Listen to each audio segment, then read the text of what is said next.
Молодежь Владикавказа заинтересована в поддержке и развитии родного языка. Так творческая группа «Програди» провела несколько акций «Ирон Архау». Рассказать о старых добрых персонажах остинской сказки и привлечь внимание к родному языку. Для этой цели ребята побывали в нескольких детских садах, где во время тихого часа читали сказки. Специально приглашенный театр «Шаби» выступал для ребят на сцене парка имени Хитагурова. Вызвать интерес не составило труда. Старшее поколение вместе с малышами с удовольствием пришли послушать уже полюбившуюся сказку. Поучаствовать в акции и посмотреть спектакль пришел и замминистра образования и науки Владислав Тотров.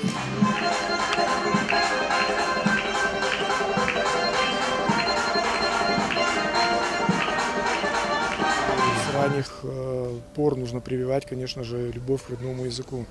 К сожалению, за последние десятилетия ситуация складывалась так, что многие поколения детей были оторваны от среды, в которой бы они могли общаться на родном языке. Вот, провести День сказки на открытом воздухе ребята пригласили детей из детского дома «Хурытын». Благодарные зрители, не отрываясь, смотрели на комичных и поучительных персонажей. Невеста-свинья, глупый ягненок, хитрая лиса учили детей добрым и нехитрым истинам. Такой вот урок старшему поколению и малышам – помнить свой язык и его назначение. Да, это общая идея, мы вместе придумали. Мы вообще занимаемся популяризацией родного языка остинского.